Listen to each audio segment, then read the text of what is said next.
গানে গানে গাইব যিশুর জয়, আজি গানে গানে গাইব যিশুর জয়। ক্রুশের ব্যথা সয় মৃত্যুকে জয় করে হলেন চিরবিজয়ী। ক্রুশের ব্যথা সয় মৃত্যুকে জয় করে হলেন চিরবিজয়ী। প্রিয় শ্রোতা বন্ধু, প্রভু যীশু খ্রিস্টের নামে জানাই আন্তরিক ভালোবাসা। আজও আলোচ্য বিষয় কম্প্রোমাইজ বা আপোষ বা বোঝাপড়া। গতকাল আমরা শুনছিলাম ফওরানের প্রথম আপোষের প্রস্তাবনা। আমরা শেষ করেছিলাম আপোষ থেকে সাবধান থাকা প্রয়োজন। এর জন্য প্রয়োজন যেন আমরা ঐশ্বরিক শক্তিতে সবলীকৃত হই। ইসরায়েলীয়দের জন্য মিশর দেশে যজ্ঞ করা বা বলিদান করাটা মিশরীয়দের কাছে কদর্যতা বা জঘন্য বিষয়। এর ফলস্বরূপ মিশর দেশে এক দাঙ্গার কারণ হতো এবং ইসরায়েল সন্তানদের নিকটে এটা একটি অবাক বা ভয়ের কারণ হয়ে উঠত।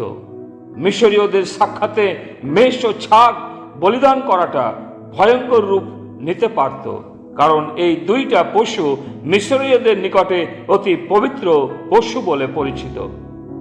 এই গল্প বা ঘটনাটি একজন রোমের রাজদূত বলেছিলেন এবং পরে তাকে টুকরো টুকরো করে বধ করা হয়েছিল। এর কারণ অজ্ঞাতসারে তিনি একটি পবিত্র পশুকে বলি দিয়েছিলেন মিশর দেশে। এর জন্য রোমের রাজদূতকে মৃত্যুবরণ করতে হয়েছিল। বর্তমান সময়ে অনেকে নিজেদের হঠকারিতার জন্য, ভুলের জন্য তাড়িত হচ্ছেন বা নিন্দিত হচ্ছেন, এমনকি মৃত্যুবরণ করছেন। মসিহ তিনি কোনো আপোষ গ্রহণ করেন না।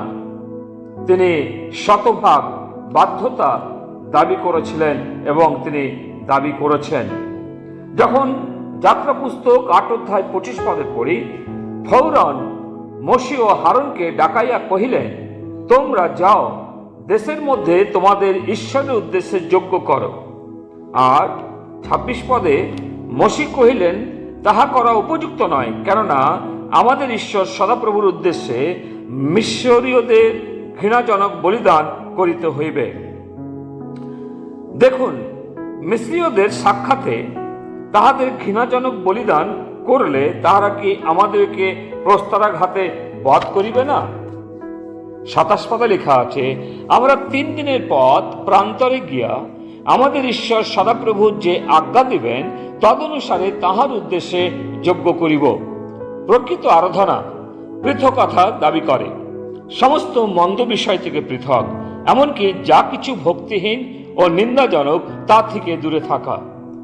পলিটিক্যালি ইসরায়েলীয়রা মিশরে দাসত্বে ছিল, কিন্তু ধর্মের বিষয়ে তারা যেন স্বাধীন হয় এবং সম্পূর্ণভাবে মুক্ত থাকে।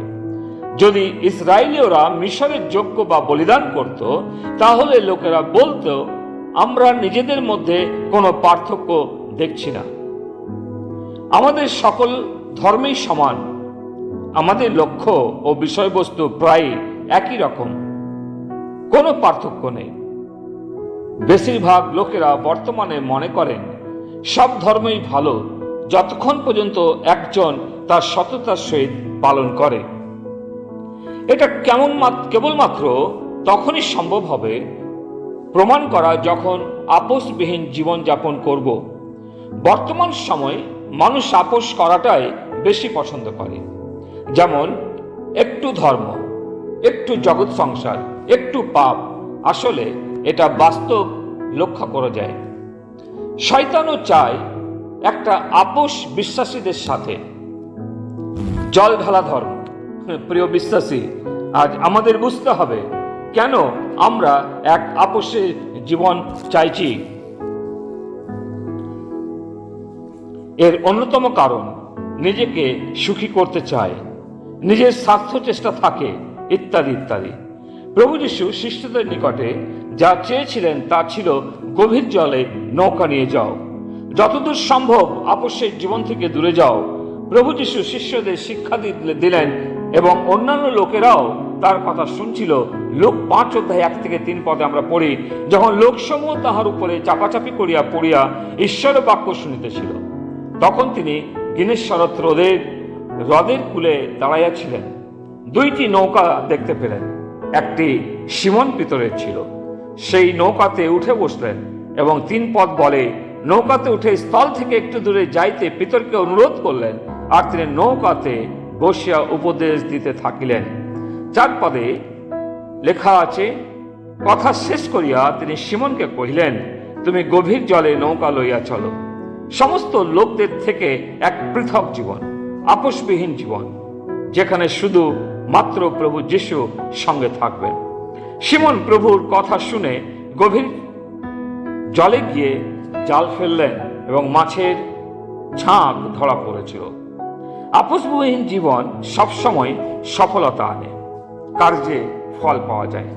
এত মাছ দেখে সিমন প্রভুকে বলেছিল, প্রভু আমার নিকট হইতে দূরে থাকুন, কারণ আমি পাপী।